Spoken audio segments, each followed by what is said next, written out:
This verdict brings us a step closer, and the fact is, we still have work to do. We still must reform the system.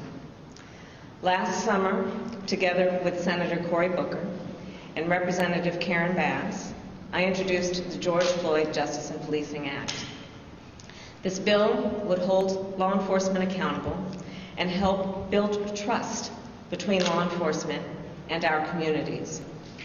This bill is part of George Floyd's legacy. The President and I will continue to urge the Senate to pass this legislation, not as a panacea for every problem, but as a start. This work is long overdue. America has a long history of systemic racism. Black Americans, and black men in particular, have been treated throughout the course of our history as less than human. Black men are fathers and brothers and sons and uncles and grandfathers and friends and neighbors. Their lives must be valued in our education system, in our healthcare system, in our housing system, in our economic system, in our criminal justice system, in our nation. Full stop. Because of smartphones, so many Americans have now seen the racial injustice that Black Americans have known for generations.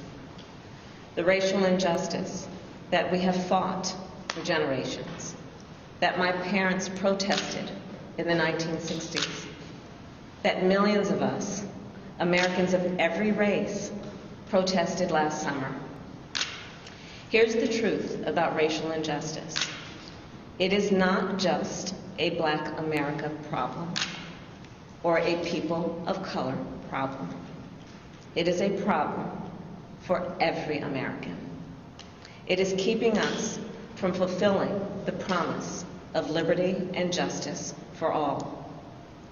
And it is holding our nation back from realizing our full potential.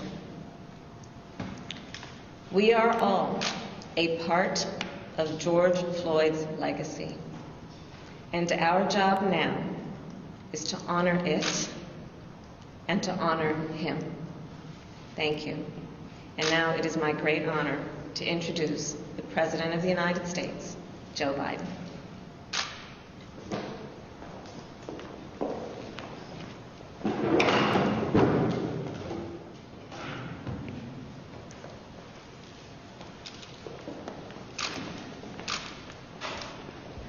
Today, a jury in Minnesota found former Minneapolis police officer Derek Chauvin guilty on all counts in the murder of George Floyd last May. It was a murder in the full light of day, and it ripped the blinders off for the whole world to see the systemic racism the Vice President just referred to.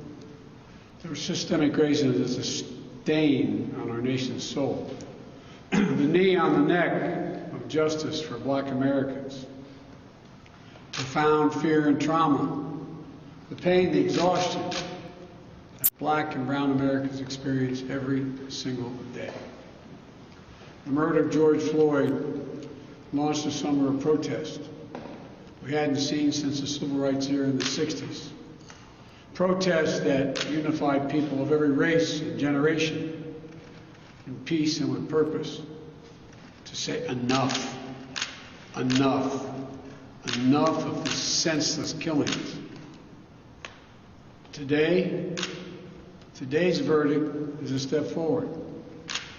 I just spoke with the governor of Minnesota, who thanked me for the close work with his team. And I also spoke with George Floyd's family again. A remarkable family of extraordinary courage. Nothing can ever bring their brother, their father, back. But this can be a giant step forward in the march toward justice in America. Let's also be clear. that such a verdict is also much too rare.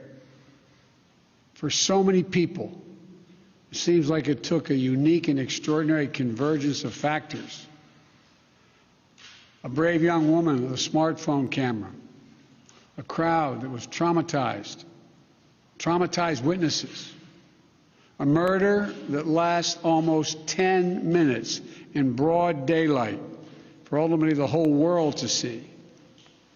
Officers standing up and testifying against a fellow officer instead of just closing ranks, which should be commended. A jury who heard the evidence, carried out their civic duty in the midst of an extraordinary moment, under extraordinary pressure. For so many, it feels like it took all of that for the judicial system to deliver a just basic accountability. We saw how traumatic and exhausting just watching the trial was for so many people. Think about it, those of you who are listening. Think about how traumatic it was for you. You weren't there. You didn't know any of the people. But it was difficult, especially for the witnesses who had to relive that day. It's a trauma. On top of the fear so many people of color live with every day when they go to sleep at night and pray for the safety of themselves and their loved ones.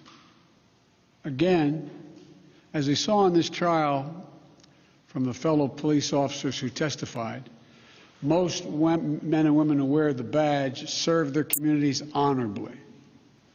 But those few who fail to meet that standard must be held accountable, and they were today. One was. No one should be above the law. And today's verdict sends that message. But it's not enough. We can't stop here. In order to deliver real change and reform, we can and we must do more to reduce the likelihood that tragedies like this will ever happen and occur again. To ensure that black and brown people, or anyone, so they don't fear the interactions with law enforcement, that they don't have to wake up knowing that they can lose their very life in the course of just living their life.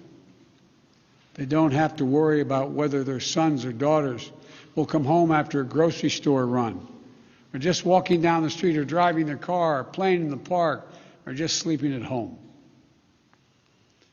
And this takes acknowledging and confronting head-on systemic racism and the racial disparities that exist in policing and in our criminal justice system more broadly.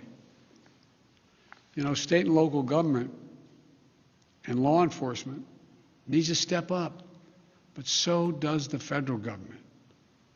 That's why I've appointed the leadership of the Justice Department that I have, that is fully committed to restoring trust between law enforcement and the community they are sworn to serve and protect.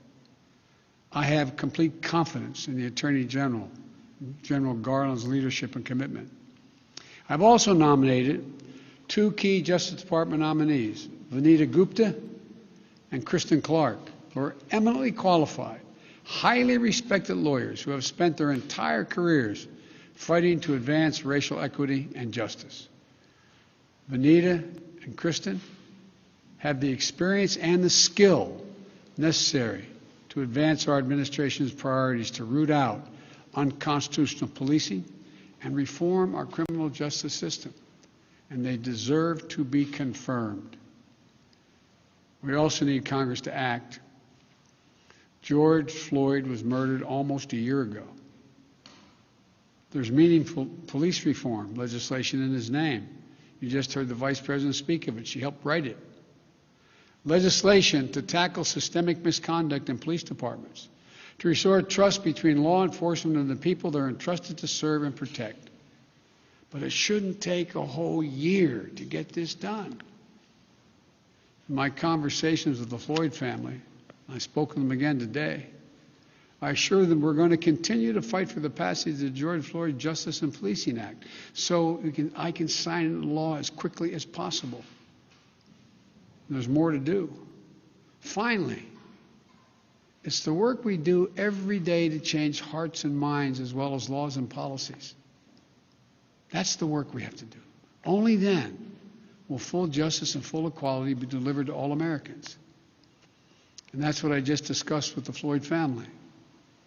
The guilty verdict does not bring back George. But through the family's pain, they're finding purpose. So George's legacy will not be just about his death, but about what we must do in his memory. I also spoke to Gianna, George's young daughter, again. When I met her last year, I've said this before, at George's funeral, I told her how brave I thought she was. And I sort of knelt down to hold her hand. I said, "Daddy's looking down on you. He's so proud." She said to me then, I'll never forget it, "Daddy changed the world." And I told her this afternoon, Daddy did change the world. Let that be his legacy, a legacy of peace, not violence, of justice. Peaceful expression of that legacy are inevitable and appropriate, but violent protest is not. And there are those who will seek to exploit the raw emotions of the moment, agitators and extremists who have no interest in social justice, who seek to carry out violence, destroy property, fan the flames of hate and division, who will do everything in their power to stop this country's march toward racial justice. We can't let them succeed. This is a time for this country to come together, to unite as Americans. There can never be any safe harbor for hate in America. I've said it many times. The battle for soul of this nation has been a constant push and pull for more than 240 years. A tug of war between the American ideal that we're all created equal and the harsh reality that racism has long torn us apart. At our best, the American ideal wins out. So we can't leave this moment or look away thinking our work is done. We have to look at it, we have to look as we did for those 9 minutes and 29 seconds. We have to listen. I can't breathe. I can't breathe. Those are George Floyd's last words. We can't let those words die with him. We have to keep hearing those words. We must not turn away. We can't turn away. We have a chance to begin to change the trajectory in this country. It's my hope and prayer that we live up to the legacy. May God bless you, but may God bless George Floyd and his family. Thank you for taking the time to be here. This can be a moment of significant change. Thank you.